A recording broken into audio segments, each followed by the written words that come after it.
Hello everyone, Prowl here, and I want to talk to you about the failure of Hytale, how and why it happened, and a huge piece of good news that you have to look forward to. If you enjoy these sorts of videos, be sure to click the like button, subscribe to the channel, and share this video with others. So if you haven't heard already, it was announced several days ago by Noxie, the head of Hypixel Studios, that Riot Games is shutting down production of Hytale and Hypixel Studios completely. Yes, the whole studio is getting shut down. Hytale was announced back in 2018, and according to a blog post that I found, they actually started development of their first custom game engine all the way back in 2015. Many thought it was going to be the first true Minecraft competitor, as it offered a familiar blocky style, but with much more life and detail to the world and the play experience.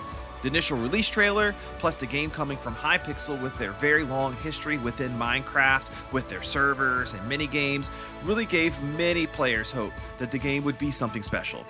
Over the years though, it became a meme that the game would never release. Each year would pass, and Hypixel Studios would at best put out a yearly log post update containing some vague information about the game and some screenshots related to some of the things that they would talk about, and some type of a vague layout of the future and what's to come. Then in summer of 2022, after 4 years of making the game engine, and then another 3 years working inside of that engine, so 7 years total, they decided they wanted to start it all over and make a new game engine to better accomplish what they wanted with Hytale. That's right, they started over. And at least to me, it's obvious that this was what has brought us to the moment that we are at today. Riot Games was an initial investor in Hypixel Studios and Hytale back when it first began development, but in 2020, they took a big step and bought Hypixel Studios, seemingly in an effort to help get them the resources that they needed to get the game to release. Now, I don't have any inside knowledge of anything happening there, but from the outside looking in, you have a studio in Hypixel that spent 7 years inside of the original game engine that they custom made, and then 3 years ago decided to make a whole new game engine to replace that one. And here we are in 2025, 10 years into the development of the game, and they still weren't done with the new engine.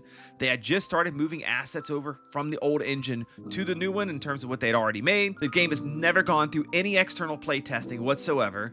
So while I know a lot of people are upset about this, and it's easy to be mad at Riot Games for pulling the plug, but if you look at things objectively, without bias, it's surprising that they didn't pull the plug sooner. 10 years developing a game is a long time, and it doesn't seem like they were really even that close to releasing at this point.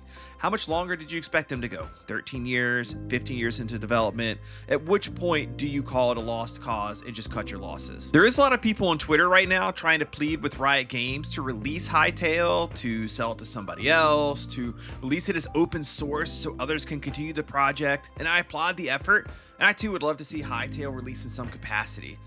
And after I'd already finished recording this video once, Simon, who is the founder of Hypixel, left them in 2009, which is when they were still in the original game engine that we had spoken about earlier. So he doesn't have anything to do with what has happened after that. Well, some people in the Hytale community have grabbed his attention on Twitter, and specifically he responded to a Minecraft creator many of you may know, Tubbo. And to sum things up, Simon is willing to possibly put down 25 million of his own money to finish Hytale, likely in the old engine. There are a lot of variables here though that make this not a for sure thing. Will Riot sell him the rights, or would they want to partner with him, or do they just not want to do anything at all? What is the state of the game right now? Can he detach from the things that caused the delay? Like, how bad off is Hytale right now? And can he just revert back to years prior? Or can he peel off these new systems? The interest he expressed was in simplifying what is there, removing unneeded systems and features, and getting a playable beta out to players ASAP. So it's way too early to tell if this could happen, and while the odds are likely against this being what does happen, there is definitely a chance of something happening here. And you should definitely stay tuned to the channel here, as this is something that I will be keeping an eye on, and I will let you know if anything notable happens on this front. So if you're still yearning for another good game game to go alongside Minecraft, then I recommend you check out Reforge. I do have a Reforge only channel, but I do think I'm going to mostly cover information about the game here on this one going forward, and I'll use that channel for some more niche feedback that I want them to see or to go along with some feedback documents that I make for them. If you enjoyed today's video, be sure to give it a like and subscribe to see more great videos like this, Minecraft videos, and I may just start doing more videos about Minecraft adjacent games like Reforge, Vintage Story, Grounded 2, and others that I feel like will be fun for me to play. Thanks for watching. Drop me some comments about Hytale and Reforge down below, and I'll see you next time. Prowl out.